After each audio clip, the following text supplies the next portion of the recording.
Ladies and boys girls बच्चों, स्वागत है आप सभी का। Welcome back. आइए लेट्स कंटिन्यू। आज से हम फाइनली शुरू करने वाले हैं आज हमारे बहुत ही भारी के सब्जेक्ट के साथ, that is financial management. Okay, तो जो फाइनेंशियल मैनेजमेंट के पार्ट से मैं शुरू कर रहा हूँ। अब मैं जब बचपन में पढ़ता था ना, तो मेरे स्कूल टीचर्स हम सबके टीचर्स आते थे, डायरेक्टली पढ़ाना शुरू करते थे। चलो बच्चों, आज हम साइंस पढ़ेंगे। फिर फिजिक्स के मैम आते थे, फिजिक्स पढ़ाते थे। बायोलॉजी के मैम बायोलॉजी पढ़ाते थे। केमिस्ट्री मैम केमिस्ट्री पढ़ाते थे। मैथ्स 1, अलजेब्रा, ज्योमेट्री, हर टीचर आके अपना अपना सब्जेक्ट पढ़ाता था। कभी भी ऐसा समझ में आता था कि यार, ऐसा क्वेश्चन आता था दिल में कि आज जो ये मैथ्स के सर इतना पढ़ा के गए, भाई रियल लाइफ में इसका क्या काम है?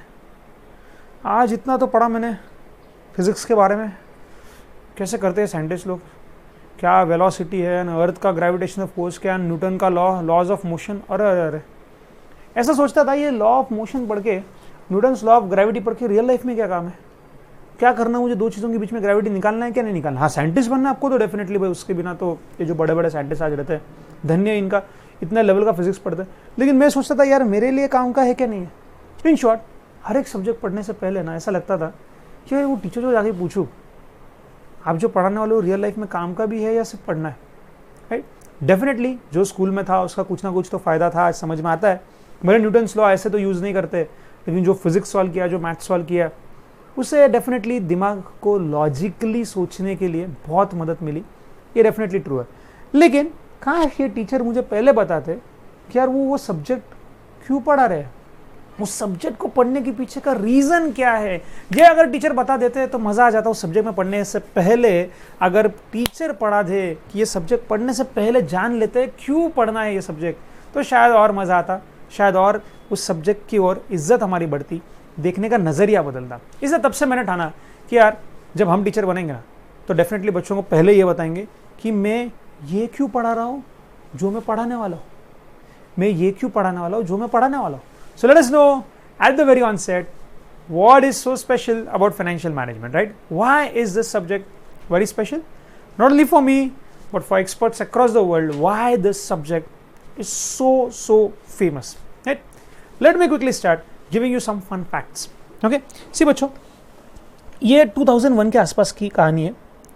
2001 के आसपास की कहानी थी जब अक्रॉस हर जगह MBA की डिग्री का बहुत वैल्यू था, बहुत वैल्यू MBA की डिग्रीज का। आज अभी क्या है MBA की वैल्यूज आप जानते हो, मैं जानता हूँ। गूगल कहता है almost 80-90% of the MBAs who pass they are unemployable.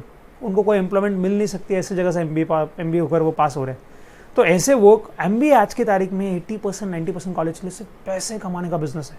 Fees क्या रहती जानते हो इनकी आप? इनकी फीस क्या रहता है? अरे आपको इनकी फीस जान के तो ऐसा लगेगा चलिए फाइनेंशियल मैनेजमेंट, यही से थोड़ा फाइनेंस का मैनेजमेंट करना शुरू करते। कई लोगों ने MBA कॉलेज क्यों खोला मालूम है? कई सारे बड़े बड़े इंस्टीट्यूट्स ने सिर्फ अपना फाइनेंस मैनेज करने के लिए, लक्ष्मी को मैनेज करना उनको। फीस क्या है? एक साल की फीस 1 लाख रुपए। मैं एवरेज फीस बोल रहा हूँ, एकदम एवरेज है। 1 साल की, छोटे से छोटे कॉलेज में आप जाओ, इससे वैसे 1 साल की फीस 1 लाख रुपए। 2-3 साल का MBA करते बच्चे 3 लाख फीस भरते हैं ऐसी चीज़ की। ये मैं आपको बोल रहा हूँ जो एकदम नीचे के लेवल के, एकदम बेसिक कॉलेज से छोटे गाँव में वगैरह है वो। आप पुणे सिटीज में अगर आप बात करो तो कुछ कॉलेजेस है 18 लाख। बोलो कितना? हाँ सही सुना आपने, 18 लाख 2 साल की फीस। 16 लाख 18 लाख 10 लाख ऐसी फीस भर रही है। और मेन तो ताजुब की बात यह है कि इतना भरने के बाद भी मार्केट में एम्प्लॉयमेंट का बहुत प्रॉब्लम है। ऐसा नहीं चलो भर दिया कि क्या डिग्री मिला, क्या नॉलेज मिला। MBA के स्टूडेंट्स आके बोलते हैं कि बस MBA के कॉलेज में आज देखना 80% MBA कॉलेजेस में 20% हमेशा अच्छे रहेंगे। सी IIM अहमदाबाद वगैरह ना, IIM की बात करो आप, वो एक अलग लेवल है, MBA का अलग लेवल है। वहाँ पे सच में लेवल का पढ़ाई भी है। लेकिन बाकी की आप बात करो तो कुछ है ही नहीं एम्प्लॉयमेंट। बाकी लोगों ने MBA कॉलेजेस क्यों खोले? फाइनेंस के लिए। लेकिन ठीक है, अब उन्होंने कुछ भी क्यों खोले हो, कितने भी पैसे भरते हो, हमको क्या करना है? सर आप MBA का क्या बोल रहे थे? हाँ, तो मैं ये बोल रहा था 2001 की बात है कि MBA कोर्स का जोरदार वैल्यू था, बहुत ज़्यादा वैल्यू हो गई थी जब MBA कोर्स एकदम इंट्रोड्यूस हुआ था। और इतनी वैल्यू थी कि उस ज़माने में एक MBA ऑलमोस्ट एक CA CS ये CA में जो कोर्सेज करने वाले लोग हैं, एक तो उनके जितना है उनसे ज़्यादा कमाता था। क्या बोल रहा हूँ मैं? उनसे ज़्यादा। MBA CA CS CA में ये प्रोफेशनल कोर्सेज से कभी कभी ज़्यादा कमाते थे, इतने इनके पैकेजेस होते थे। आज प्लीज़ डोंट आस्क, आज की कहानी एकदम अलग है। आज जैसे मैंने आपसे कहा 80% 90% MBAs एम्प्लॉयबल नहीं रहे। क्यों? क्योंकि कॉलेजेस सिर्फ पैसे कमाने के लिए बने हुए बहुत सारे। कुछ है एकदम अच्छे वाले, लेकिन ऑफकोर्स मेजॉरिटी की बात कर रहा हूँ। बट एक ज़माना था 2001 में इनकी वैल्यू इनसे ज़्यादा थी। और यार ये MBA की वैल्यू इतनी ज़्यादा क्यों थी, थोड़ा सा रिसर्च किया तब समझ में आया ये MBA एक सब्जेक्ट बहुत अलग से पढ़ते थे जो हम तभी नहीं पढ़ते थे, और वो था फाइनेंस का मैनेजमेंट। जो MBA फाइनेंस करता था उसका सैलरी इनके सैलरी से ऑलमोस्ट एट पार या उनसे कम, इनकी सैलरी कम थी MBA से, MBA की सैलरी इनसे ज़्यादा जो MBA फाइनेंस करता था। रिसर्च करने के बाद समझा ऐसा क्या हुआ, तब समझ में आया कि यार हम क्या करते हैं, हम अकाउंट्स पढ़ते हैं, हम अकाउंट्स पढ़ के हम क्या करते हैं, हम बस बताते हैं कि भाई प्रॉफिट एंड लॉस अकाउंट कैसे बनाते हैं, टू फाइंड द प्रॉफिट और loss for the period and to know the position of the business, balance sheet, at max थोड़ा कैश फ्लो स्टेटमेंट्स। मेनली हमने P&L अकाउंट और बैलेंस शीट बनाई।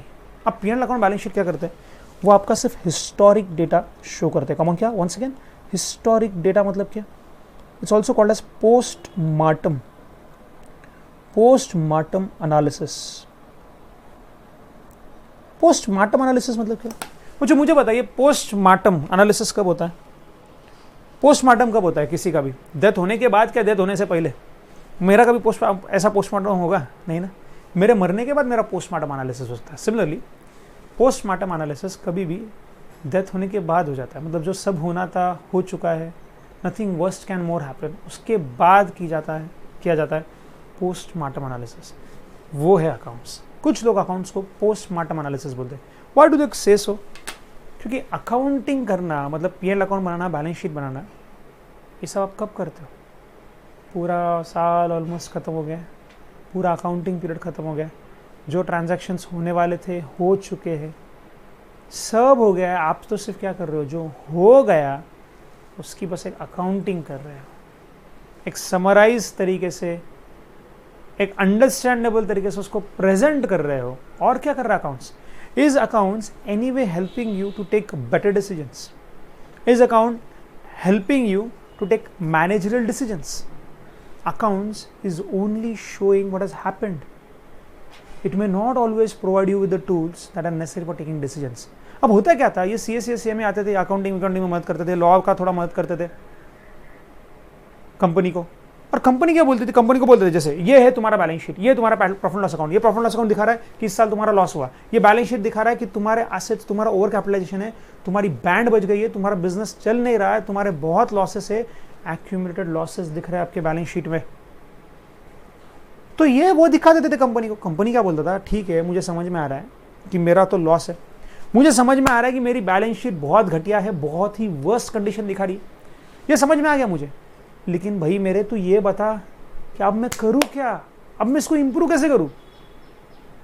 फिर ये CA में ये प्रोफेशनल्स बोलते थे वो हमको नहीं पता, हमारा तो काम, हमको अकाउंट बनाना था, हमने P&L बना के दे दिया, हमने बैलेंस शीट बना के दे दिया, हमने तो देख लिया आप लॉ फॉलो कर रहे हो कि नहीं कर रहे हो, हम तो वो करने के लिए बने हैं कि ये चेक करने के लिए, हम तो आपका ऑडिट करने के लिए बने हैं कि आपने जो करना चाहिए था वो आपने किया क्या, आपका पोजीशन क्या है वो दिखा दिया बैलेंस शीट में, बस हो गया, चलो हम चले, लो चली मैं टेढ़िंग, ऐसा करके चला जाता था। लेकिन उसके बाद आता था एक MBA, और वो MBA आके बोलता था सर लाइए मैं आपको बताता हूँ MBA, business administration, masters of business administration, मैं आपको दिखाता हूँ ये बिजनेस को एडमिनिस्ट्रेट कैसे करना है, मैं आपको दिखाता हूँ कि आपकी कंपनी में आपको क्या चेंजेस करने हैं, किस तरीके से आप अपने कंपनी को और बेटर तरीके से मैनेज कर सकते हो, किस तरह से आप अपने कंपनी में और बेटर फंड्स ला सकते हो, किस तरीके से आप अपने बैलेंस शीट का ओवरऑल हेल्थ बढ़ा सकते हो, किस तरीके से आप आपके इन्वेस्टमेंट कर सकते हो, कहाँ आपने इन्वेस्ट करना चाहिए, लाया हुआ पैसा कहाँ से लाना चाहिए, वो लाने के बाद कहाँ इन्वेस्ट करना चाहिए, उसके रिटर्न्स कैसे रहने चाहिए, रिस्क कितना रहता है, रिटर्न कैसा रहता है, उन दोनों को हम ऑप्टिमाइज कैसे कर सकते हैं, ये मैं आपको बताता हूँ। और कंपनी बोलती थी भाई तेरी ज़रूरत थी तो कहा था इतने दिन, क्योंकि हमारी बैंड बजी है, ये बताने वाले हमारे पास 100 लोग हैं जो बता दे ये आपकी बैलेंस शीट हम बना के देंगे, आपका P&L हम आपको बना के देंगे, लाइए आपके अकाउंट्स लाइए, ये देखिए अकाउंट्स के हिसाब से पोस्टमार्टम एनालिसिस में दिख रहा है कि आपका इतना इतना लॉस हुआ, दिख रहा है कि आपके बिजनेस की ये पोजीशन है। तो अकाउंट्स मेनली यही कर रहा है, जो बहुत इंपॉर्टेंट पार्ट है to record your transactions. But उसके आगे मैनेजर्स को और रिक्वायरमेंट थी, उसके आगे कंपनीज को और रिक्वायरमेंट थी कि यार आप मेरा P&L अकाउंट बना रहे हो, आप मेरी बैलेंस शीट बना रहे हो, उसके बाद मुझे प्लीज़ गाइड करो कि अब मैं इसको इम्प्रूव कैसे करूँ। और ये प्रोफेशनल कोर्सेज के सिलेबस में था ही नहीं, CA के सिलेबस में ज़्यादा था ही नहीं। फिर उनको समझ में आया कि यार हमको भी हमारे सिलेबस में ये जो फाइनेंशियल मैनेजमेंट है इसको लाना पड़ेगा। और आज यू वोंट बिलीव, एक कॉमन सब्जेक्ट जो इन तीनों डिग्रीज में कुछ सब्जेक्ट कॉमन है, कुछ अलग है, कुछ 2 में है, तीसरे में नहीं, बहुत है, बट एक ऐसा सब्जेक्ट जो तीनों कोर्सेज में आज है, you won't believe, is financial management, EFM, तीनों कोर्सेज में है। क्यों? क्योंकि सच में सबको समझ में आया कि आज के ज़माने में इस डायनामिक कंपटीशन में कितना ज़रूरी है कंपनी को अपना फाइनेंशियल मैनेजमेंट करना। और इसलिए बच्चों, आज जो हम ये सब्जेक्ट पढ़ने वाले, मेरा फाइनेंशियल मैनेजमेंट का जो हम ये शुरू करने वाले, इसका मैंने बैकग्राउंड क्लियर किया कि इस सब्जेक्ट का जन्म क्यों हुआ। Because in this dynamic world where there is cut throat competition everywhere, every company has to optimise its financial management. वो अपना फाइनेंस को कैसे मैनेज करता है, it has to optimise, it has to ensure कि it is using the best practices in the industry, it's keeping its financial cost minimum, cost of capital उनका minimum रख रहे हैं, and they are actually making the most effective use of their finance. आज ये बहुत ज़रूरी हो गया है ये सब्जेक्ट बच्चों, direct core financial management. Finance मतलब लक्ष्मी, लक्ष्मी का मैनेजमेंट सिखाता है कि एक कंपनी ने अपने लक्ष्मी का मैनेजमेंट कैसे करना है। And hence this subject becomes very practical, very realistic in real life scenario. तो कई बार ऐसे सब्जेक्ट्स होते हैं ना जो हम पढ़ते तो है, बट रियल लाइफ में कहाँ अप्लाई करें समझ में नहीं आता। एब्सोल्युटली ऑपोजिट है ये सब्जेक्ट में बस रियल लाइफ बातें ही होती है। ये सब्जेक्ट पढ़ने के बाद बच्चों, आज जब इसके बाद आप किसी LIC एजेंट से मिलोगे या किसी भी इंश्योरेंस पॉलिसी से या किसी टर्म लोन, किसी भी इन्वेस्टमेंट प्रपोजल आपके सामने आएगा, आप आज तक सिर्फ ब्लाइंडली एडवर्टाइजमेंट देखते थे। आज आप तक जब सिर्फ मान लेते हैं वो एजेंट्स आते थे या आप उन एजेंट्स को मिलने जाते थे, वो एजेंट्स आपको सिर्फ एक पेपर देते थे, आप उस पर बिलीव कर लेते थे, इतना इतना पैसा लगाना है, इतना इतना रिटर्न आपको LIC में मिलेगा। ये सब्जेक्ट पढ़ने के बाद आप रियल में निकाल पाओगे कि कैसे उस पॉलिसी का आप वर्थ निकाल सकते हो, कैसे आप डिसीजन लेने में मदद कर सकते हो आपके पापा की, आपके पिताजी की, आपके रिलेटिव्स की, कि क्या उन्होंने सच में उस पॉलिसी में इन्वेस्ट करना चाहिए या नहीं इन्वेस्ट करना चाहिए। इतना भारी का, इतना प्रैक्टिकल, इतना रियलिस्टिक है ये सब्जेक्ट फाइनेंशियल मैनेजमेंट। तो चलिए, मैंने एक्साइटमेंट तो बहुत क्रिएट कर दी सर, आपने हमको ये तो बता दिया कि फाइनेंशियल मैनेजमेंट क्यों आया, अब थोड़ा आगे बढ़ लेते and let's start understanding what I really do in financial management. तो बच्चों चलिए, फाइनेंशियल मैनेजमेंट में हम क्या करते हैं देखने के लिए आपको मैं ले चलता हूँ सबसे पहले एक चीज़ से जिससे आप बहुत वाकिफ होंगे, वो है बैलेंस शीट। राइट, वो जो बैलेंस शीट एसेंशियली क्या दिखाता है, एक बिजनेस का पोजीशन।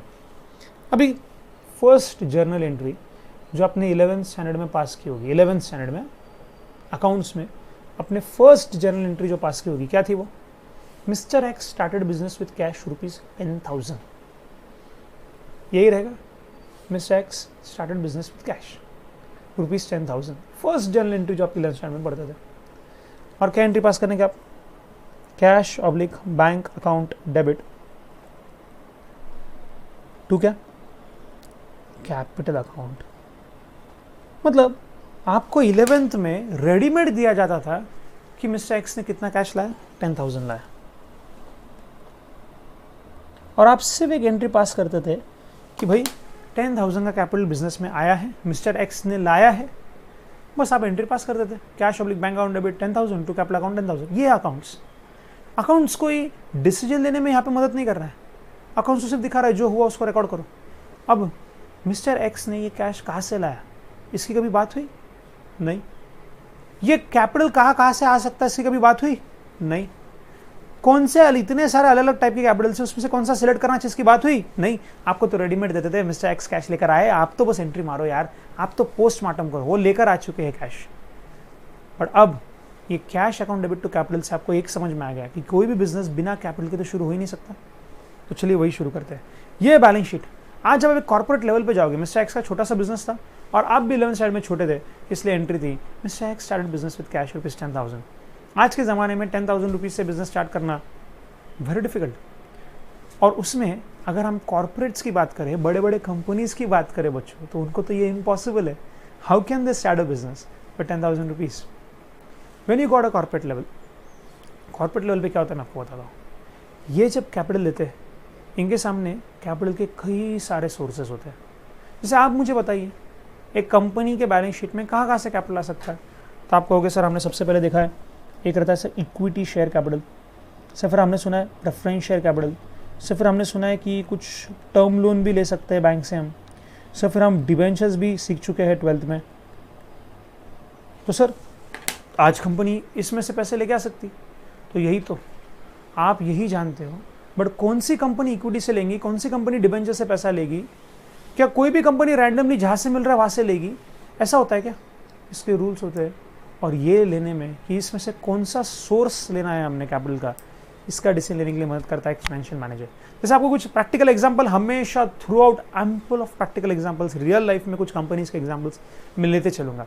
आप जानते होंगे बच्चों टाटा, ऑफ कोर्स कौन नहीं जानता इसको। अब टाटा के बच्चों बहुत सारे बिजनेस, इतने बिजनेस ना उसके नाम अगर हम ले लेना तो लेक्चर में सिर्फ उनके बिजनेसेस के नाम भी खत्म नहीं होंगे, पूरा लेक्चर 1 घंटे भर। इतने बिजनेसेस हैं इनके, हमको तो थोड़े ही पता है उसके, पर आप नहीं जानते उसके कितने बिजनेस है। It's a very big group. अब टाटा का बच्चों देखना, टाटा स्टील भी है, टाटा की सर्विस सेक्टर भी है, कंसल्टेंसी वगैरह। अब टाटा के पास क्या पैसे कम है? नहीं सर, इतने पैसे इनके तो रिजर्व्स एंड सरप्लस कितने हैं? बहुत है। तो मैं आपको एक एग्जांपल देता हूँ टाटा का स्टील का, और उसमें टाटा का एक और एग्जांपल ले लीजिए, टीसीएस। टीसीएस भी सुना होगा, कंसल्टेंसी सर्विसेज, टाटा की कंसल्टेंसी सर्विसेज टीसीएस। तो टाटा का एक है ग्रुप स्टील का, दूसरा है उनका एक कंपनी है टीसीएस। अब मैं आपको बोलता हूँ कि कैसे एक ही कंपनी, एक ही ग्रुप होने के बावजूद कैसे उनके अलग अलग कंपनी में अलग अलग अप्रोच है फाइनेंस को लाने का, और यही से आपको शुरू हो जाएगा समझना कि क्यों ये सब जगह आपको पढ़ना जरूरी है। टाटा स्टील, राइट, ये मैन्युफैक्चरिंग में आप देखेंगे इन्होंने लोन बहुत दिखेगा आपको इसमें, ये बिंदास लोन लेते हैं। कभी भी इनको एक्सपेंशन करना है, इस प्रोजेक्ट में कभी भी एक्सपेंशन करना है, इसमें बहुत सारा लोन, बोरोड फंड्स बहुत यूज़ करते हैं, जबकि उनके पास खुद के पैसे भी बहुत है, और खुद के पैसे इसमें नहीं, इसमें ये बोरोड फंड्स पे बिंदास रिलाई कर सकते हैं, बिंदास। वही जब टाटा कंसल्टेंसी की बात आए ना, तो अब देखना इसमें ये लोन एकदम मिनिमम रखेंगे, एकदम मिनिमम, एकदम मिनिमम। यहाँ पे लोन कम और इक्विटी पे ज़्यादा विश्वास, यहाँ लोन ज़्यादा इक्विटी कम। और वही उसी ग्रुप की कंपनी है, उसी ग्रुप की कंपनी, पर इस कंपनी की बैलेंस शीट खोल के देखना, आप आज जाके नेट पे चेक कर लेना, ये उसी ग्रुप का कंपनी है, पर इनका इक्विटी बहुत है, लोन कम। अब ऐसा क्यों? तो यही हमको पढ़ना है एफएम में। तो शुरू करते हैं हम सबसे पहले एफएम में। ये आपके अलग अलग क्या हो गए, अलग अलग जगहों से आप ला सकते हो कैपिटल। तो हम एफएम में एक पढ़ेंगे चैप्टर जिसका नाम होगा सोर्सेस ऑफ फाइनेंस। क्या नाम होगा उसका? Source of finance. आप कहाँ से कैपिटल ला सकते हो, हर एक कैपिटल के कैरेक्टरिस्टिक पढ़ेंगे, इसका प्लस क्या है, इसका माइनस क्या है, इसके मेरिट्स क्या है, इसके डिमेरिट्स क्या है, इसके लिमिटेशंस क्या है, हर एक कैपिटल के हम पढ़ने वाले सोर्स ऑफ फाइनेंस। प्लस अभी हर एक कैपिटल के हर एक क्लास का अलग कॉस्ट होता है। जैसे डिबेंचर और टर्म लोन, इनकी खासियत क्या रहती है जानते हो? इनकी खासियत रहती है कि इनका फिक्स्ड परसेंटेज इंटरेस्ट रहता है, इनका इंटरेस्ट फिक्स रहता है। In fact for that matter even preference share capital इनका फिक्स्ड रहता है। जैसे प्रेफरेंस डिविडेंड हर साल उतना ही रहता है, ना ज़्यादा ना कम, ना बढ़ता है ना कम होता है। टर्म लोन के ऊपर इंटरेस्ट मान लो 10% है, तो जितना भी आपने लोन लिया उसका 10% आपको देना है। से डिबेंचर्स पे से 7% है, 8% है, जितने भी डिबेंचर्स आपने इशू किए उसका 8% आपको देना है। फिक्स्ड है, फिक्स्ड। आपका बिजनेस ज़्यादा हो, आपका बिजनेस कम हो, ये फिक्स्ड है। तो ये फिक्स्ड है, इसलिए इसका प्लस भी है, एक माइनस भी है। प्लस क्या जानते हो कि बिजनेस बहुत बढ़ गया, बहुत बिजनेस किया तुमने, बहुत बिजनेस किया, लाखों करोड़ों अरबों कमाए, बहुत भी बिजनेस किया ना आपने, तो भी इनके ऊपर का जो इंटरेस्ट देना है वो बढ़ता नहीं। लेकिन इसका एक लिमिटेशन ये है कि अगर मान लो जैसे कोरोना हुआ था, कोरोना के टाइम पे एकदम बिजनेस बंद हो गया, महीने महीने साल, आधा आधा साल लोगों के बिजनेसेस बंद। अबे आधे आधे साल लोगों के बिजनेस बंद रहेंगे, फिर भी इनका इंटरेस्ट तो देना पड़ेगा। अगर ये लोन उठाया है तो इंटरेस्ट देना ही पड़ेगा। प्रेफरेंस कैपिटल का प्रेफरेंस डिविडेंड देना ही पड़ेगा। बिजनेस चाहे चले, बिजनेस चाहे ना चले, ज़्यादा चले, कम चले या बिल्कुल भी ना चले, इनका इंटरेस्ट फिक्स्ड है, देना ही पड़ता है। और ये इसके ऊपर की रिस्क है। रिस्क है इसके ऊपर की कि भाई आपका बिजनेस चले या ना चले, हमको हमारा पैसा मिलना चाहिए। तो एक प्लस पॉइंट भी है कि तुम्हारा बिजनेस बहुत भी चला ना, ये ज़्यादा पैसा नहीं मांगता है, जितना लेना था उतना ही लेता है। पर एक लिमिटेशन भी है कि अगर तुम्हारा बिजनेस नहीं भी चला तो भी इनका तो देना ही पड़ेगा। वैसे इक्विटी नहीं है, इक्विटी ये ओनर्स है कंपनी के, इक्विटी शेयर होल्डर्स कंपनी के ओनर्स है। अगर तुम्हारा बिजनेस में प्रॉफिट होता है तो इनको डिविडेंड देना है, तो इनको अर्निंग्स बांटना है। अगर बिजनेस में लॉस हुआ तो ये लॉस भी झेलते हैं। अगर प्रॉफिट हुआ तो ये प्रॉफिट भी इनको देना है, इनमें बांटना है, अगर इनमें लॉस हुआ तो इनको लॉस भी देना है। मतलब ये जो है ये कंपनी का रिस्क झेल लेते। कंपनी इक्विटी शेयर होल्डर्स का कोई रिस्क नहीं कंपनी के ऊपर। प्रॉफिट हुआ तो दो, प्रॉफिट नहीं हुआ मत दो। लेकिन अगर प्रॉफिट ज़्यादा हुआ ना तो सब हम में बटेगा, हम तुम्हारे कंपनी के हुए ओनर्स। तो लोन का प्रॉब्लम क्या है कि लोन में है रिस्क कि बिजनेस नहीं चला तो क्या। लेकिन लोन का प्लस पॉइंट क्या है, लोन की बुरी बात है इसलिए रेड कलर में लिखता हूँ। क्या लिमिटेशन क्या है कि उसमें रिस्क बहुत है। लेकिन उसमें अच्छी बात ग्रीन में लिखता हूँ। अच्छी बात क्या है कि चीप मिलता है, cheap as compared to equity. अब आप बोलेंगे सर क्या सर लोन भी बहुत महंगा हो गया। सर अहम आदमी, अहम बच्चों, अहम आदमी, महंगो आदमी सर आज के ज़माने में लोन नहीं ले सकता, इतना महंगा हो गया लोन। डेफिनेटली लोन तो महंगा है, but as compared to equity में बात कर रहा हूँ बहुत चीप है। क्यों चीप है? बिजनेस ज़्यादा भी किया तो भी उनको उतना ही देना है। लेकिन ये इक्विटी शेयर होल्डर्स, ये कंपनी के ओनर्स बन जाते हैं। आज सोचना बच्चों, आज सोचना, थोड़ा सा सोचिए आप। इमेजिन कीजिए धीरू भाई अंबानी ने रिलायंस के लिए पैसे चाहिए थे, तो धीरू भाई अंबानी ने इक्विटी शेयर्स दिए, लोगों को शेयर्स इशू किए, लोगों को शेयर होल्डर्स बनाए, मतलब ये कंपनी का ओनर बनाया। आज सोचना, मान लेते धीरू भाई ने 10 रुपये में शेयर दिया होगा, लोगों को 10 रुपये शेयर दिया, 10 रुपये लिए। और आज उनके ज़माने से लेके आज उनके जाने के बाद उनके बच्चे और उनके बच्चे जाने के बाद और जो इनके बच्चे आएंगे, ये सब भी उन्हीं शेयर होल्डर्स को जिन्होंने कभी शेयर खरीदा था, अगर आज भी उनके पास वो शेयर है तो आज भी उनको डिविडेंड दे रहे। 10 रुपये लिए थे मैंने आपसे, सिर्फ 10 रुपये लिए और आपको मेरा शेयर दिया। आज इतने साल हो गए, आज 50-60 साल मान लीजिए हो गए, और 50-60 साल में हर साल 15, 20, 27, 30 ऐसे देते देते हज़ारों रुपये डिविडेंड दे चुका हूँ। 1000 रुपये मान लीजिए मैं डिविडेंड दे चुका हूँ, और फिर भी आपके वो 10 रुपये का कर्ज मेरे से माफ़ नहीं हुआ, क्योंकि मैंने उस टाइम आपसे ये लोन बोलकर नहीं, आपको मैंने 10 रुपये मेरे कंपनी का शेयर होल्डर ओनर बना दिया था। ओनर बनाया था इसलिए आपके सर पे आपने एक रिस्क उठाई, मेरे पे रिस्क कम हो गई। मेरे पे रिस्क कम क्यों हो गई कि अब मेरा बिजनेस नहीं भी चला तो लॉस आपको भी झेलना है। मेरा बिजनेस चला तो मैं आपको डिविडेंड दूंगा, नहीं चला तो मांगने का नहीं। तो आपका बैंक जैसे नहीं था कि बैंक का लोन लिया तो प्रॉब्लम क्या, रिस्क मेरे सर पे है कि अगर मेरा बिजनेस नहीं भी चला ना तो भी मुझे इंटरेस्ट देना है। लेकिन इक्विटी के केस में रिस्क बहुत कम है कंपनी के ऊपर। कूल, कंपनी में प्रॉफिट हुआ पैसा मिलेगा, कंपनी में लॉस हुआ नहीं मिलेगा, कंपनी के ऊपर रिस्क नहीं। लेकिन पैसा कॉस्ट इक्विटी शेयरहोल्डर्स का बहुत महंगा, सबसे महंगे होते हैं। हमेशा याद रखना बच्चों, सबसे महंगा होता है किसी को अपने बिजनेस का ओनर बनाना, पार्टनर बनाना। हमेशा याद रखेंगे आपके बिजनेस में आज से कुछ सालों में बच्चों आप बहुत बड़े प्रोफेशनल बनने वाले हो, आप भी बहुत बड़ा बिजनेस करोगे। और बिजनेस करते वक्त आपको बड़ा फैंसी लगता है एक नाम जो अपने 12th में पढ़ा है, पार्टनरशिप। कभी भी किसी के साथ जल्दी से पार्टनरशिप में जाने का नहीं। हमेशा देखो, अगर आपके आइडिया में आपको विश्वास है, अगर आपके आइडिया ओरिजिनल है, आपको सच में लग रहा है उस आइडिया में पोटेंशियल है, कभी किसी को जल्दी से पार्टनर बनाने का नहीं। पार्टनर मतलब समझते हो, आप अपने लाइफ में अभी जितना प्रॉफिट कमाओगे ना, लाइफ टाइम आपको उसके साथ शेयर करना है। मान लो हाफ ऑफ पार्टनर बनाए, आपका टैलेंट मान लीजिए था, आपकी आइडिया थी, आपको उस टाइम में थोड़े से पैसों की जरूरत थी, आपने उसको पार्टनर एक बार क्या बनाया, अभी लाइफ टाइम उसके साथ प्रॉफिट शेयर करना है। वो होते equity shareholders, life time. Dhiru भाई अंबानी ने 10 रुपये क्या लिए होंगे रे शेयर देते वक्त, आज उनके जाने के बाद हज़ारों रुपये का डिविडेंड दे चुकी है रिलायंस। लेकिन मजे की बात तो ये है कि अभी भी वो 10 रुपये का कर्जा चुका नहीं, आने वाले सालों में भी देना है। जब तक रिलायंस है तब तक रिलायंस को शेयर के ऊपर डिविडेंड देना है। क्यों? क्योंकि वो शेयर होल्डर्स अभी उस रिलायंस के ओनर्स बन गए उस शेयर के लिए। और वही लोन में नहीं होता। अगर आपको पैसों की जरूरत है बच्चों तो लोन लो। अगर आपके आइडिया में आपको दम लगता है आप लोन लो। लोन का फायदा क्या है? आपकी आइडिया बहुत भी चल गई, बहुत चली, बहुत पैसा कमाया, आपने बहुत पैसा कमाया, लोन रिपे कर दो, इसके बाद से आपके बिजनेस से आने वाला एक एक रुपया आपका होगा। तो ये मैं जो बोल रहा हूँ आपको प्रैक्टिकल याद रखना बच्चों। आपकी रियल लाइफ में जब भी आप बिजनेस स्टार्ट करो, किसी को पार्टनर बनाने से पहले 10 बार सोचना। प्लीज़ इस बात को एकदम अपने डीएनए में जान दो। मैं मेरे पर्सनल एक्सपीरियंस आपको बोल रहा हूँ। किसी को पार्टनर बनाने से पहले, लाइफ पार्टनर के तो नहीं भाई, वो तो आप देख लेना, मैं तो बिजनेस पार्टनर की बात कर रहा हूँ सिर्फ। बिजनेस पार्टनर बनाने से पहले 10 बार सोचने का, जल्दी से किसी को पार्टनर बनाने का नहीं। आपको आपके लाइफ टाइम जब तक वो बिजनेस चलेगा तब तक के प्रॉफिट्स उसके साथ शेयर करने। आपको पैसों की जरूरत है, आप लोन लो ना, लोन लो, उसका इंटरेस्ट चुका दो, पैसे आ गए, लोन चुका दो, आप अपने बिजनेस के अकेले मालिक बन जाओगे, कुछ शेयर करने की जरूरत नहीं। और as compared to loan, as compared to equity, loan is very cheap. Loan भरे 8-10% होगा, इक्विटी शेयरहोल्डर तो प्रॉफिट ले लेता है आधा का आधा, पार्टनर रहेगा तो वैसे इक्विटी शेयरहोल्डर्स इन्होंने ना जाने कितना प्रॉफिट ले लिया रिलायंस से in the form of dividend. जितना रिलायंस ज़्यादा परफॉर्म करेगा उतना इक्विटी शेयरहोल्डर्स में बटेगा, सब में बटेगा, कोई फर्क नहीं, सब में बटेगा। ज़्यादा रिलायंस बढ़ेगी तो इनको भी डिविडेंड भी ज़्यादा देना पड़ेगा।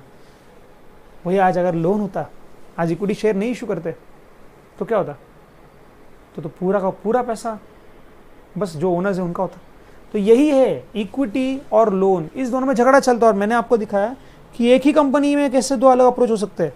एक ही कंपनी में, टाटा में ही मैं आपको बता रहा हूँ, एक कंपनी में बहुत लोन है और टाटा की एक कंपनी में लोन नहीं है। ऐसा क्यों? क्योंकि लोन और इक्विटी के बारे में हमेशा एक चीज़ याद रखेंगे हम, अगर हम रिस्क की बात करें, रिस्क, और यहाँ पे है कॉस्ट।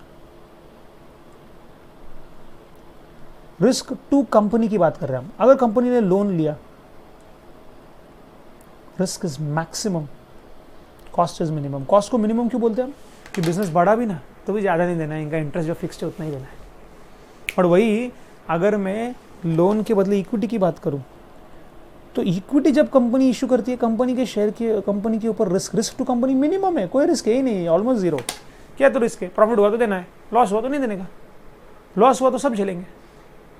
तो इक्विटी का फायदा क्या है? उसमें रिस्क मिनिमम है, लेकिन कम फिर ये उल्टा है, कॉस्ट मैक्सिमम। इतना कॉस्टली है इक्विटी शेयर देना किसी को, ये लाइफ टाइम आपका भी, आपके उसके प्रॉफिट्स आपको उसके साथ शेयर करने पड़ेंगे।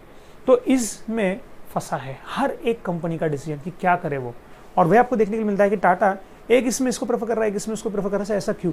यही हम पढ़ेंगे। हमने तो पढ़ लिया सोर्स ऑफ फाइनेंस में कि हम कहाँ से फाइनेंस ला सकते हैं, लेकिन इसके साथ ही हम एक पढ़ेंगे कॉस्ट ऑफ कैपिटल का चैप्टर। कौन क्या पढ़ेंगे?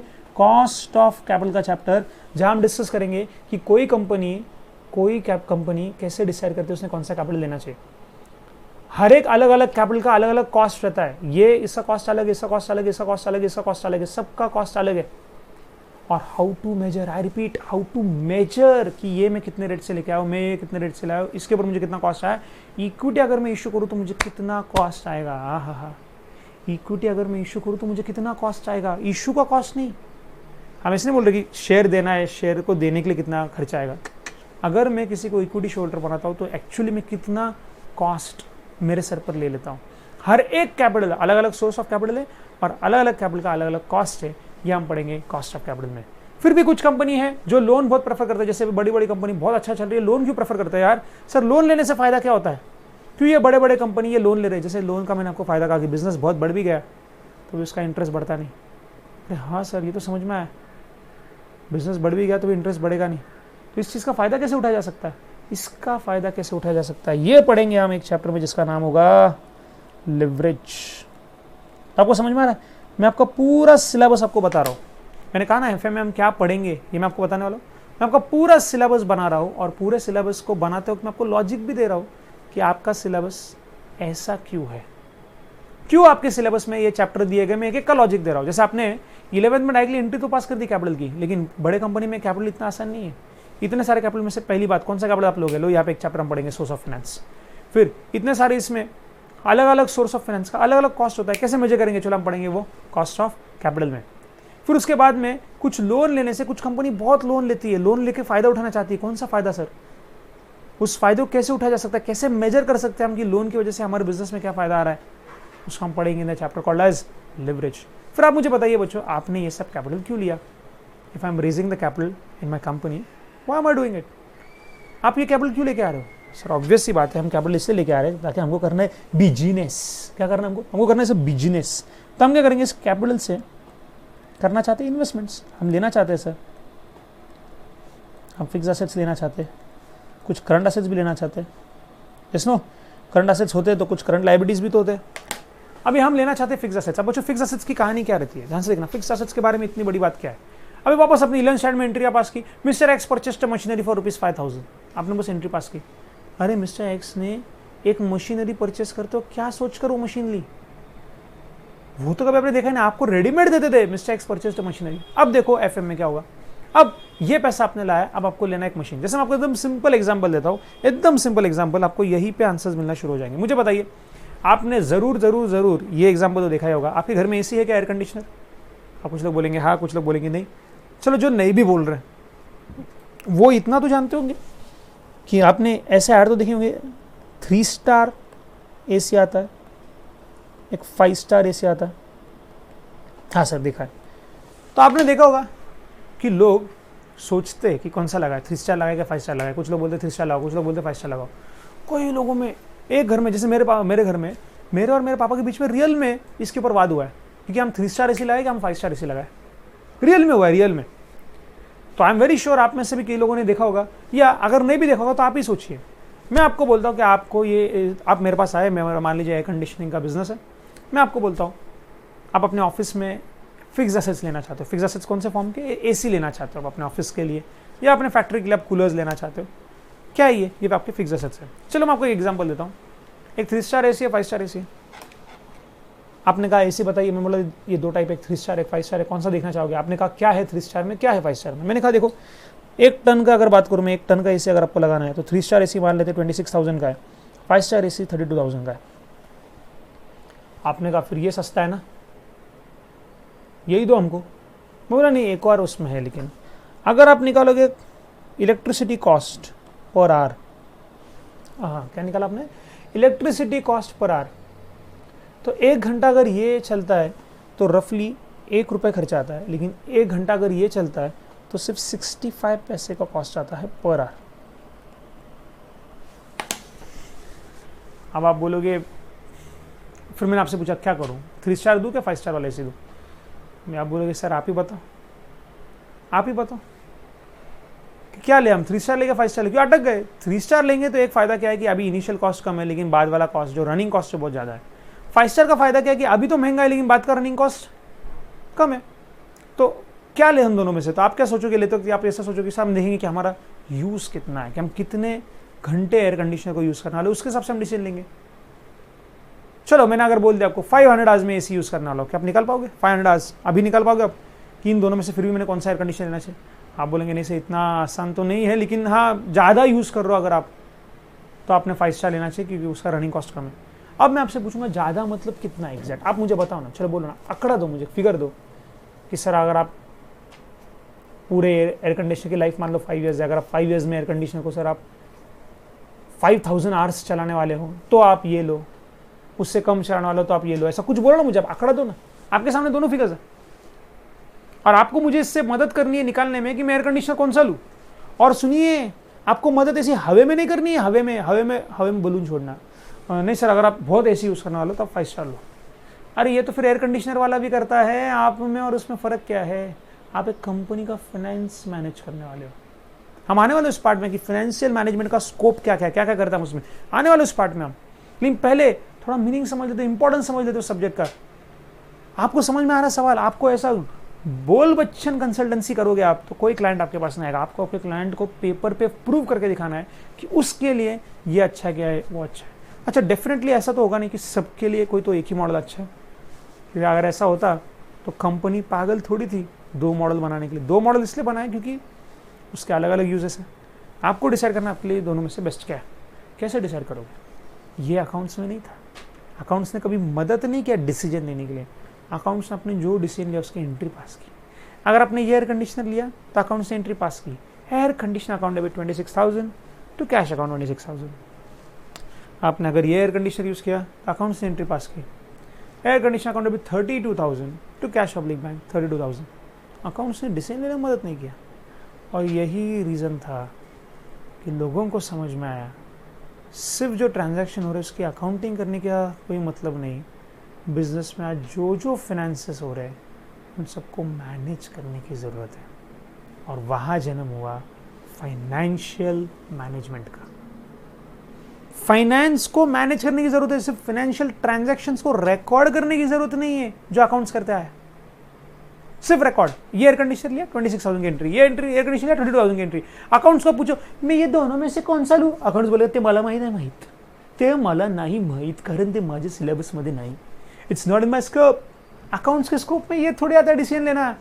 लेकिन एफएम में हम ये पढ़ेंगे क्योंकि यह बात है लक्ष्मी की, यह आपकी लक्ष्मी कैसे बचानी है, यही तो मदद करता है financial management. Financial management is equivalent to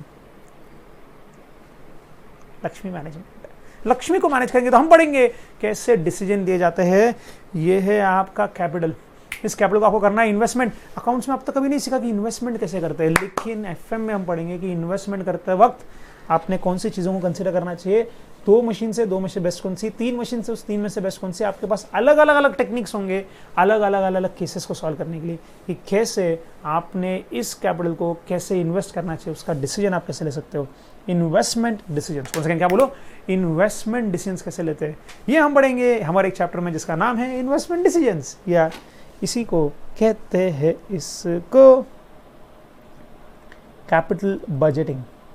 एक चैप्टर हम पढ़ने वाले, बहुत इंपॉर्टेंट चैप्टर, बहुत इंपॉर्टेंट, बहुत लेंदी, सबसे बड़ा चैप्टर ऑलमोस्ट आपके सिलेबस में, that is capital budgeting. Okay, चलो सर ये फिक्स्ड एसेट्स की तो बात हो गई सर, बैलेंस शीट में करंट एसेट्स भी होते हैं, करंट लायबिलिटीज भी होती है, सभी कुछ एफएम में करते हैं क्या? हाँ बच्चों, आपने 11th में ये भी पढ़ा था कि current asset minus current liability क्या आता था, वर्किंग कैपिटल। तो इस करंट एसेट्स और करंट लायबिलिटी को भी कैसे मैनेज करना है, इसमें हमारे फंड्स कैसे हम मिनिमम पे रख सकते हैं, कैसे हम निकाल सकते हैं कि मुझे करंट एसेट्स और करंट लायबिलिटी, जिसको हम कहते हैं वर्किंग कैपिटल, ये वर्किंग कैपिटल की रिक्वायरमेंट क्या रहती है कंपनी के लिए, कैसे निकाला जा सकता है, ये हम पढ़ेंगे in the chapter called as working capital management. ये है आपके चैप्टर सिलेबस का अनदर बिग चैप्टर। तो सबसे बड़ा चैप्टर अगर आपके सिलेबस में कोई है तो वर्किंग कैपिटल मैनेजमेंट, सेकंड बड़ा कोई है कैपिटल बजटिंग, फिर बाद वाले चैप्टर्स तो है। और अब ये आपने फाइनेंस लाया, आपने उसको यहाँ इन्वेस्ट किया, मैंने आपसे कहा कि अगर आप फाइनेंस लाओगे तो हर एक ये फाइनेंस देने वाला बंदा आपसे कुछ तो लेगा। बैंक टर्म जिसने आपको टर्म लोन दिया वो आपसे इंटरेस्ट लेंगे, डिबेंचर वाले आपसे इंटरेस्ट लेंगे, प्रेफरेंस डिविडेंड वाले आपसे डिविडेंड लेंगे, इक्विटी शोल्डर्स आपसे डिविडेंड लेंगे। अभी ये टर्म लोन और इंटरेस्ट, इसमें तो कोई प्रॉब्लम नहीं, इसमें आपका कोई डिसीजन लेने का आपको कोई मतलब नहीं है। अगर आपने लोन दिया है, अगर आपने डिबेंचर इशू किए हैं तो आपको उसका इंटरेस्ट देना है, बिजनेस चाहे चले बिजनेस चाहे ना चले, आपको इनके ऊपर इंटरेस्ट देना ही है और वो भी फिक्स देना है, तो इसमें कोई प्रॉब्लम नहीं। लेकिन बच्चों डिविडेंड हम सब जानते हैं, इक्विटी शेयर होल्डर्स की स्पेशली मैं बात कर रहा हूँ, मुझे बताइए कंपनी डिविडेंड देती है कि नहीं? हाँ सर देती है। अच्छा डिविडेंड देती है तो क्या हर साल सेम देती है? नहीं सर। फिर कितना देती है? सब प्रॉफिट ज़्यादा हुआ तो ज़्यादा देती है, प्रॉफिट कम हुआ तो कम देती है। ये है 11-12 का ज्ञान, ये है 11-12 का ज्ञान। रियल लाइफ में ऐसा बिल्कुल भी नहीं है। सो क्या बात करो, रियल लाइफ में ऐसा नहीं है प्रॉफिट ज़्यादा हो तो डिविडेंड ज़्यादा, हाँ बिल्कुल भी नहीं। दो रियल लाइफ एग्जांपल देता हूँ, दो रियल लाइफ एग्जांपल। चलिए बच्चों once again real life example देखते हैं। दो कंपनीज के, दोनों कंपनीज के नाम आपने सुने हुए हैं, बहुत ही भारी के कंपनीज है दोनों के दोनों। देखते हैं हम ये दो कंपनीज। एक कंपनी अपने नाम सुना होगा बच्चों, माइक्रोसॉफ्ट। माइक्रोसॉफ्ट नाम सुना है क्या? हाँ सर थोड़ा बहुत माइक्रोसॉफ्ट नाम सुना है, थोड़ा बहुत नहीं बच्चों, आपने डेफिनेटली सुना होगा माइक्रोसॉफ्ट। सर कौन है माइक्रोसॉफ्ट? ये दिख रहा है आपको, ये लोगो है माइक्रोसॉफ्ट का।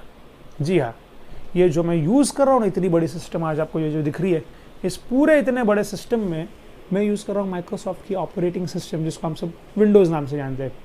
विंडोज़ 7, विंडोज़ 8, विंडोज़ 10, किसका प्रोडक्ट है ये? माइक्रोसॉफ्ट का। हाँ सर, तो उसका क्या करें हम? ठीक है, एक माइक्रोसॉफ्ट आप जानते हो। अच्छा दूसरा आप मुझे बताइए, क्या आपने एक और नाम सुना? Definitely Colgate. हाँ सर, रोज हम ब्रश करते हैं। तो ये दो कंपनी के बारे में एग्जांपल लेंगे, एक है हमारे पास कौन सा, माइक्रोसॉफ्ट का, दूसरा हमारे पास कोलगेट का। मैं आपको एग्जांपल देता हूँ, फटक से सुनेंगे, रियल लाइफ है। कोलगेट ने एक बार मोर देन 100% डिविडेंड दिया था। कितना जानते हो? More than 100%। और शोल्डर्स को इतना पसंद आया, इतने खुश हुए कि इनके शेयर प्राइसेस अगले दिन एकदम स्काई रॉकेट हो गए, खाट की नहीं बढ़ने लग गए। उन्होंने मोर देन 100% डिविडेंड बांटा। ऐसा रेयरली कभी हुआ है कि कोई कंपनी इतना डिविडेंड देती है। जितने का शेयर, वो शेयर का फेस वैल्यू, उससे ज़्यादा तो क्या डिविडेंड दिया है इन्होंने। क्यों कोई ऐसा करेगा? शेयर पे एक ही साल में इतना डिविडेंड देते, मतलब एक ही साल में शेयर का पैसा वसूल हो गया। अरे अब तो हम जानते हैं शेयर कब तक है, परपेचुअल सक्सेशन। कंपनी जब तक है तब तक शेयर है, तब जब तक कंपनी तब तक उस शेयर पर डिविडेंड देना है। लो इन्होंने तो एक ही साल में मोर देन 100% डिविडेंड दे दिया। लोगों को बहुत पसंद आया, वेरी गुड, इनकी शेयर प्राइस रप बढ़ गई। और अब मैं बात करता हूँ माइक्रोसॉफ्ट की। इस माइक्रोसॉफ्ट कंपनी ने कई सालों तक, जब से शुरू हुई, डिविडेंड दिया ही नहीं। कई सालों तक नहीं दिया, डिविडेंड दिया ही नहीं। फर्स्ट टाइम इन्होंने लाइफ में डिविडेंड दिया, आई think it was 2001, I don't remember कौन सा ईयर था एग्जैक्ट। फर्स्ट टाइम माइक्रोसॉफ्ट ने डिविडेंड दिया। इतने साल डिविडेंड दिया ही नहीं, इतने साल करोड़ों कमाए। Bill Gates, world's richest person, world's richest person, Bill Gates कितने साल वर्ल्ड्स रिचेस्ट पर्सन था वो, उसकी कंपनी है माइक्रोसॉफ्ट। वर्ल्ड्स रिचेस्ट समझ तो, इस कंपनी ने कई साल तक डिविडेंड ही नहीं दिया। नहीं, 1 रुपये नहीं। और इन्होंने डिविडेंड नहीं दिया। हर साल इनकी शेयर प्राइस बढ़ी, हर साल ऑलमोस्ट इनकी शेयर प्राइस बढ़ी, एवरेज शेयर प्राइस हर ईयर की ज़्यादा।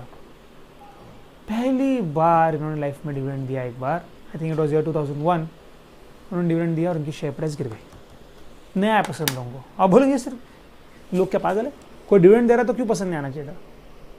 तो बच्चों, डिविडेंड को आप जितने आसानी से समझते हो उतना आसान वो है नहीं। जैसे मैं आपको एक ब्रीफ आइडिया दे देता हूँ सिर्फ ऐसा क्यों हुआ क्विकली, कि क्यों कोलगेट ने डिविडेंड दिया, लोगों को बड़ा पसंद आया, माइक्रोसॉफ्ट ने डिविडेंड दिया, लोगों को बिल्कुल पसंद नहीं आया, डिविडेंड दिया, इनकी शेयर प्राइस गिर गई। आप में से कई लोग हैरान हो गए होंगे, अरे ऐसा कैसे सर, कंपनी, लोग क्या पागल है क्या, कंपनी दे रही है तो इनको क्या प्रॉब्लम है? अब मैं बोलता हूँ इनको प्रॉब्लम क्या थी।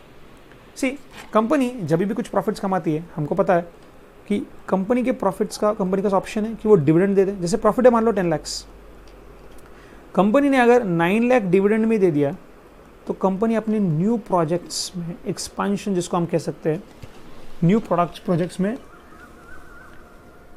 अपने न्यू प्रोजेक्ट्स बोलो या फिर न्यू एक्सपांशन प्रोजेक्ट्स बोलो, तो एसेंशियली अगर कंपनी 10 लाख में से 9 लाख का क्या दे देगी बच्चों, 9 लाख रुपए डिविडेंड बोल के दे देगी, तो न्यू प्रोजेक्ट के लिए बचेगा कितना? 1 लाख ही बचेगा। Yes no? वैसा समझना आप कि माइक्रोसॉफ्ट से क्यों लोगों को उम्मीद नहीं थी कि वो डिविडेंड दे। क्यों? क्योंकि माइक्रोसॉफ्ट के पास ये न्यू प्रोजेक्ट में बहुत स्कोप था। समझना आप, कब की बात कर रहा हूँ मैं, ऑलमोस्ट 2001 के आसपास। अरे उस टाइम पे तो कंप्यूटर पे हर एक बिजनेस आना चाहता था। अक्रॉस कंपनी ट्रेनिंग देते कि कंप्यूटर क्या था, कंप्यूटर में एक्सेल कैसे यूज़ करना, वर्ड कैसे यूज़ करना, उस जमाना था। अरे इतना डिमांड था लैपटॉप्स का, और लैपटॉप बोला मतलब 95% तो उसमें विंडोज़ ही रहता है। 95% ऑलमोस्ट। उस टाइम पे तो 90 क्या 95 से भी ज़्यादा रहेगा। आज की तारीख में भी 90-95% लैपटॉप में विंडोज़ है, थोड़े से 5-10% में एप्पल के मैकबुक वगैरह आते हैं। तो ये लैपटॉप्स में इतनी डिमांड थी माइक्रोसॉफ्ट विंडोज़ की, ये क्या चाहते थे मालूम? शेयरहोल्डर्स चाहते थे कि कंपनी ने और एक्सपांशन पे पैसा लगाना चाहिए। क्यों? क्योंकि अगर कंपनी ये 10 लाख के 10 लाख एक्सपांशन में लगाती, जस्ट इमेजिन केस 1 कि कंपनी क्या कर दिया, ये 10 लाख रुपए डिविडेंड दे दिया, केस 1। माइक्रोसॉफ्ट ने 10 लाख रुपए डिविडेंड दिया, क्या करेंगे शेयरहोल्डर्स? क्या करेंगे शेयरहोल्डर्स?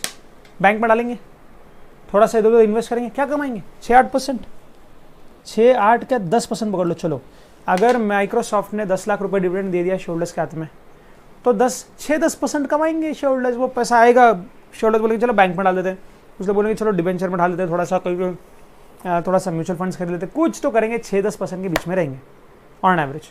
वही माइक्रोसॉफ्ट, अगर ये 10 लाख वो डिविडेंड नहीं देती और वो न्यू एक्सपांशन में डालती, वो और नए प्रोडक्ट्स बनाती, एक्सपांशन करती, और नए सॉफ्टवेयर बनाती, और नए विंडोज ऑपरेटिंग सिस्टम्स में और अपग्रेड निकालती, और एक्सपांड करती, और प्रमोट करती, और मार्केटिंग करती, क्योंकि आने वाला युग पूरा लैपटॉप का था, भर भर के लोग लैपटॉप ले रहे थे, इतनी डिमांड थी। माइक्रोसॉफ्ट ये प्रोडक्ट्स बनाता तो रफली माइक्रोसॉफ्ट तो आराम से 41% रिटर्न अर्न कर लेता था अपने इन्वेस्टमेंट पे। कितना? 40%। और ध्यान से सुनना, अगर माइक्रोसॉफ्ट ये 10 लाख का डिविडेंड नहीं देता, इसको कहीं एक्सपांशन में लगाता, वहाँ से और 40% रफली 10 लाख के ऊपर कमाता हर साल, तो ये 40% भी किसका है? शेयरहोल्डर्स का ही। कंपनी जो भी कमाए, कंपनी जो भी कमाए, शेयरहोल्डर्स का ही है। तो अगले साल के प्रॉफिट कितने बढ़ गए होते हैं? अगले साल शेयरहोल्डर्स की शेयर प्राइस कितनी बढ़ गई होती? आज माइक्रोसॉफ्ट की वर्थ कितनी बढ़ गई होती? सब जगह जरूरत है लैपटॉप की, तो जाना माइक्रोसॉफ्ट, जाना हर जगह, हर इंडस्ट्री में अपना बोला बाला करना, क्योंकि तेरी डिमांड वैसे भी है। तो क्यों हमको डिविडेंड दे रहा है? तो हमको डिविडेंड देगा, हम उसको हमारे बैंक में डालेंगे जो हमको 6% देगी। तू ही हमारी बैंक बन जा। हाँ, ध्यान से सुनना, शेयरहोल्डर्स क्या चाहते हैं? तू ही हमारी बैंक बन जाना, ये हमारे पैसे तेरे पास ही रख, तू नए स्कीम में लगा, तू उस स्कीम में प्रॉफिट कमाएगा, हम तो तेरे शेयरहोल्डर्स ही है, हमारा भी प्रॉफिट बढ़ेगा, हमारे भी शेयर की प्राइस बढ़ेगी, और वो भी तू 40% से कमाएगा, हमारी बैंक तो इतना सा कमाएगी। तो तू हमको देगा, हम एक आम बैंक में डाल देंगे, आम कंपनी में डाल देंगे जो 6-8-10% देती है। तू ही बन जाना हमारी बैंक, हमारा ये पैसा तेरे पास ही रख, कहीं और नए जगह पे इन्वेस्ट कर, और कहीं और नई जगह पे अगर तू इन्वेस्ट करेगा उससे तेरा रफली इतना रिटर्न आता है, क्योंकि तेरे प्रोडक्ट की डिमांड इतनी है। हर कंपनी आज लैपटॉप कंप्यूटर पे आना चाहती है, 2001 की बात है, आज भी आना चाहती है। तो तब तो सोचो आप, लैपटॉप मतलब उस टाइम में ऐसा क्या बोलते हैं, ऐसा हवा करने का इंस्ट्रूमेंट था लैपटॉप। भाई मजा, तेरी तो हवा है, ऐसी बात थी। कितना डिमांड था हर कंपनी का लैपटॉप के प्रोडक्ट्स, सॉफ्टवेयर इसके। एक्चुअली इनफैक्ट जो ये सॉफ्टवेयर मैं यूज़ कर रहा हूँ, वन नोट जिसके ऊपर मैं लिख रहा हूँ, ये भी किसका है? माइक्रोसॉफ्ट का है।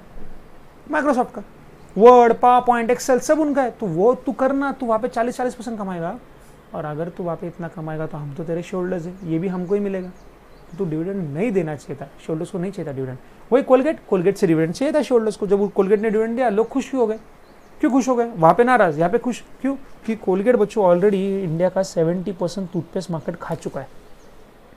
70% ऑलमोस्ट इन्होंने खाया था कोलगेट ने, ठीक है। अब 70% मार्केट खाने के बाद बचा कितना है? 30% मार्केट। अब ये कुछ भी कर लो तुम, ये 30% का अपना अपना अलग अलग मार्केट है। जैसे जिनके दांतों में दर्द है, वो थोड़ा सेंसिटिव वाला वो सेंसोडाइन लगाएंगे तो लगाएंगे। अब जिसको किसी को मान लो डाबर का चाहिए कि भाई हमारा स्वदेशी है, तो स्वदेशी ही लेंगे। कोलगेट ऑफ कोर्स स्वदेशी ने आपको पता होगा, तो स्वदेशी वाले स्वदेशी लेंगे। मिसवाक जिनको पसंद है मिसवाक लेंगे, जिनको बाबा आयुर्वेदिक वाले चाहिए वो आयुर्वेदिक लेंगे। पेप्सोडेंट का भी थोड़ा बहुत मार्केट है, तो इनका ये 30% मार्केट तो रहने ही वाला है यार। और क्या करेंगे? इतनी मार्केटिंग ये भी करते, इतना खर्चा ये भी करते, तो 30% सारे दूसरे टूथपेस्ट मिलकर नहीं खाएंगे। तब कोलगेट समझ चुका था कि उनको एक्सपेंशन करना हो गया था, काफ़ी अच्छे लेवल पे एक्सपेंशन कर लिया था उन्होंने।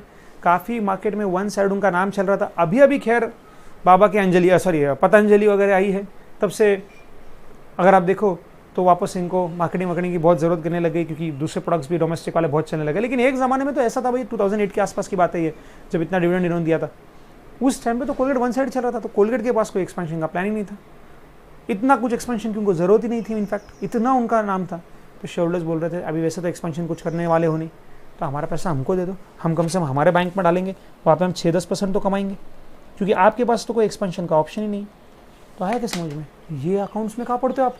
अकाउंट्स में आप पढ़ते हो company declared dividend, company paid dividend, आप उसकी एंट्री पास करते हो। कंपनी कब डिविडेंड डिक्लेयर करती है, कब करना चाहिए कंपनी ने, कब कंपनी ने नहीं करना चाहिए, ये अकाउंट्स हमें नहीं सिखाता। इसके लिए पढ़ना पड़ेगा फाइनेंशियल मैनेजमेंट। सो एसेंशियली बच्चों अगर आप देखो तो अब मैं चैप्टर का पूरा ऑलमोस्ट इस अपने कोर्स का मैंने आपको पूरा करिकुलम दिखा दिया है, राइट। कि यहाँ पे हम पढ़ने वाले कॉस्ट ऑफ कैपिटल का चैप्टर, हम पढ़ने वाले सोर्स ऑफ फाइनेंस का चैप्टर, हम पढ़ने वाले लिवरेज, राइट। हम पढ़ने वाले कि इन्वेस्टमेंट कैसे करनी चाहिए, हमने करंट असेट करंट लायबिलिटी के इनके मैनेजमेंट के लिए हमको कम क्या करना चाहिए, हमको इसके लिए पढ़ना पड़ेगा एक वर्किंग कैपिटल मैनेजमेंट का चैप्टर। तो सारे चैप्टर के नाम यहाँ पे 1 by 1 लिख लिए।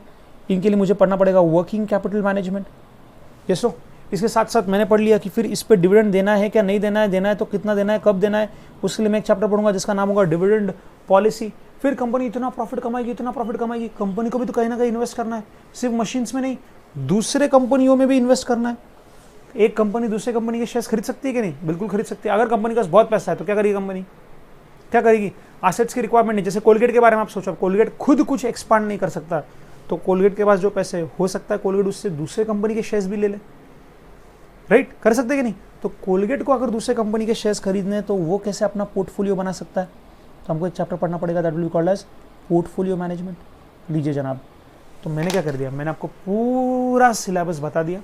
ये हमारे चैप्टर्स है, इसके अलावा 1-2 और है, लेकिन ये ब्रॉडली हमारे चैप्टर्स है। और मैंने सिर्फ आपको चैप्टर्स का नाम नहीं बताया, मैंने तो यहीं पे दिखा दिया कि अपना सब्जेक्ट कितना लॉजिकल है, इतना लॉजिकल कि इसका पूरा इंडेक्स जो है, हमारा ये पूरा जो सिलेबस है, उस हर एक चैप्टर के अस्तित्व के पीछे भी रीज़न है। सिर्फ एफएम क्यों आया, एफएम का जन्म क्यों हुआ, उसका ही रीज़न नहीं है। एफएम का एक एक चैप्टर क्यों हमको पढ़ना है, इसका भी रीज़न है। इतना लॉजिकल, इतना प्यारा है ये सब्जेक्ट। यहाँ पे डायरेक्ट कोर रोकड़े की बात होगी, फाइनेंस की बात, और यहाँ कंपनी को सबसे ज़्यादा इंटरेस्ट है। इसलिए एक ज़माना था जब ऐसे अदर जो MBA कोर्सेज वाले लोग भी इतना पैसा क्यों चार्ज कर सकते थे, कि वो कंपनी को ये सब करने में मदद करता था जिससे कंपनी का लक्ष्मी मैनेजमेंट होता था, फाइनेंस मैनेजमेंट, और ये अकाउंट्स में आता ही नहीं था। और तब जब इंस्टीट्यूट को भी समझ में आया, बाकी कोर्सेज सारे कोर्सेज के, तो CA CS CA में बोलो, हर कोर्सेज में ऑलमोस्ट आज फाइनेंस को एक बहुत इंपॉर्टेंट कंपोनेंट की ओर पे दिखा जाता है, राइट। एंड ऐसा है हमारा प्यारा सा सब्जेक्ट बच्चों, फाइनेंशियल मैनेजमेंट। ये उसके सारे चैप्टर्स रफली जो मैंने आपको एग्जांपल दे दिया। ये फर्स्ट इंट्रोडक्टरी लेक्चर सिर्फ आपको इस सब्जेक्ट से अवगत कराना था, इस सब्जेक्ट से इंट्रोड्यूस कराना था, इस सब्जेक्ट का जन्म क्यों हुआ ये आपको बताना था। In the next session will start with the more formal part of this chapter, जहाँ पे मैं आपको सच में 1 by 1 जो आपका चैप्टर नंबर 1 है, nature, significance and scope of financial management, इसको 1 by 1 लाइन बाय लाइन हम ऑलमोस्ट सब कुछ एक पॉइंट को डिटेल में देखते हुए इस चैप्टर को भी हम पढ़ेंगे। That's what is coming in the next lecture. Until then बच्चों, प्लीज टेक केयर, हंसते रहिए, पढ़ते रहिए। I'll see you in the next session. Thank you.